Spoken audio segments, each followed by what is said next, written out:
Good afternoon. Welcome to another edition of at Up the Reds TV with me, Andy Canby. So we played Chelsea in the Carabao final at Wembley on Sunday, 3 o'clock kickoff. Just before I get on to Pep Lijnders' press conference, just some news that some of you might not know, but it regards our Europa League opposition, which is going to be Sparta Prague. We're going to play the game, first leg away on the 7th of March, and the following week on the 14th we have the return leg back at Anfield. So that was drawn earlier on today, so we can get that boxed off and put it to one side and take it game by game, and we'll concentrate on the next game, which leads me on to Chelsea. So Pep Lijnders did the presser, as he's done all the way through the season, for the Carabao ties, and interesting one for him. He started off by saying, look, we've had to remake or use 3 different types of teams, 3 or 4, he said, at this season, which obviously meant that, obviously, with the injuries, bringing the youngsters in from the academy set up.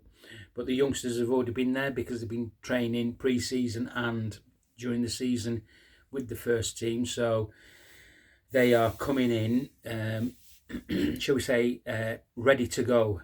Not ready-made, but ready to go.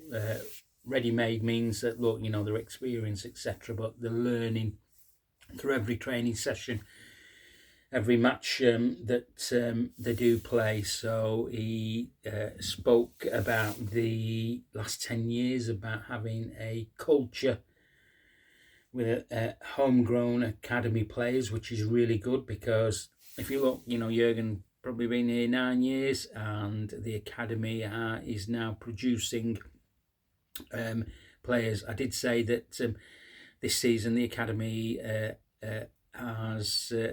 there's 15 academy players being used in all competitions this season, which is a really good testament to all the guys in the academy, and also the coaches, and also the first team senior players, because they've all got a role to play in making sure that these young lads are learning, getting to know the Liverpool way. When it comes to the sort of like first team, and it was really good for him to say that. He said, look, the senior players get shown videos, the youngsters get shown videos.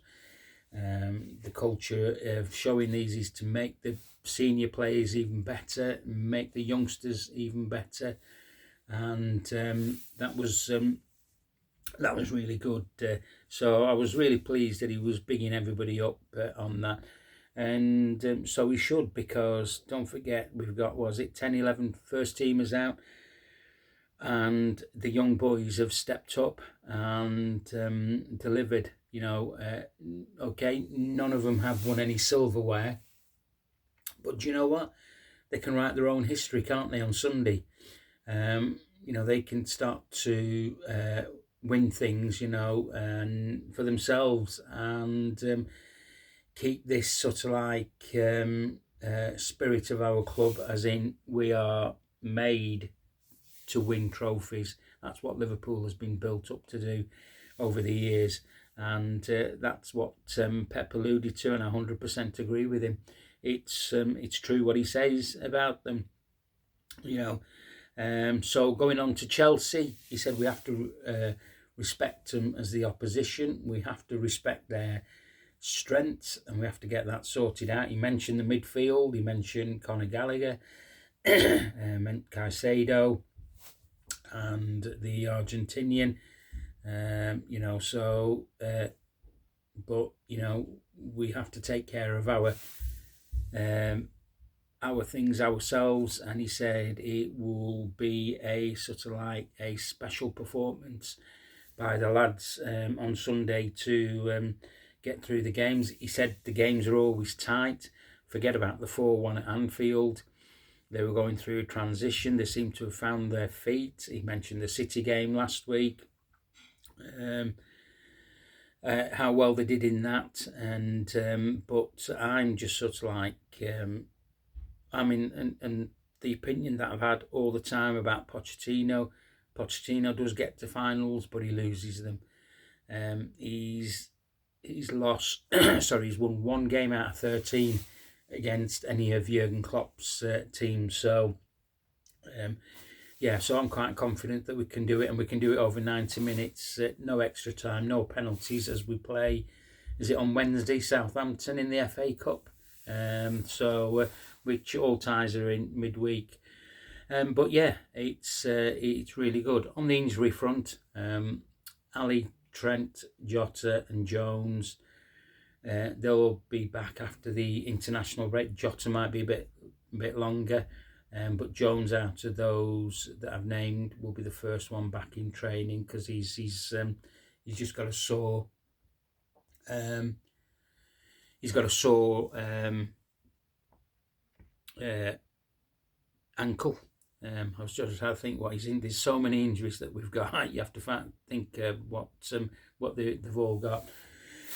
So yeah, it was a good press conference. Then they was asking about his own things, about him, leaving, and how good has the it been for them. And he said, look, he said, I've already made a video. He said, I got offered jobs during the summer, but I spoke to Jurgen and the club, and he said I was going to stick around. And then obviously Jurgen told him that he was leaving, and he said his head was telling him to go and take up these offers. And I don't know which clubs they were from, but his heart said that he wanted to stay with Jurgen. And that's a character of a good assistant, that wasn't thinking about himself. He was thinking about the gaffer. He was thinking about Liverpool Football Club. Obviously we're going to get here, as soon as Jurgen goes, we'll probably get to hear more of the real reason why Jurgen left. But Jurgen gave his account of that.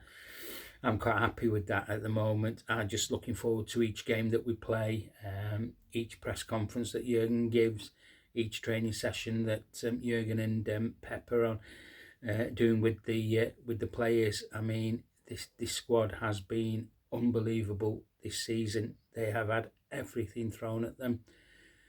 We're top of the league, 2 games unbeaten. I've said this in my last video. We have to get behind the boys every time, and Wembley we will.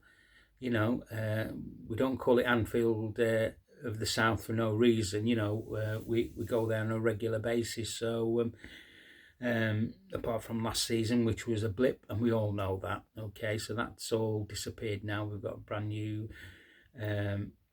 new squad together this season, and they are pulling up the trees in every game that they are involved in. Obviously, Queen Kelleher in goals. Jurgen will pick obviously Van Dijk and Konate for the final. Conor Bradley should be right back.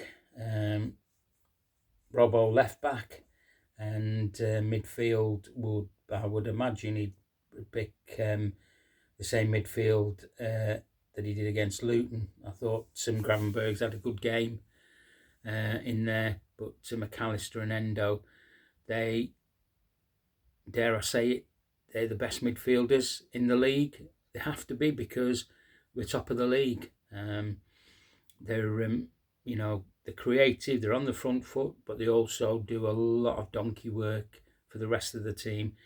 Up front, if Mo is fit, I see was he training today? Nunes, it'd be Diaz, Nunes and Mo.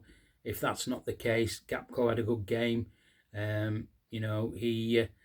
He'll start otherwise, but yeah, again it'll be a very, very young bench, and I'm hoping that we beat them over 95 minutes. Don't want to go into extra time, as we've got Southampton, as I said, that in the FA Cup this week. But yeah, all in all, everything is good. We're assessing Mo and Nunes over the next two training sessions before they go down to London and play on Sunday. I'm looking forward to the game. You'll be glad to know I won't be streaming it. It'll be live on Sky, so I'll be watching the full game, and I will make the video after the celebrations of us picking up our first trophy. So that's how confident I am. Okay, enjoy your Friday night. Don't drink too much. Enjoy your Saturday. Don't eat too much. And I will speak to you on Sunday. Up the Reds.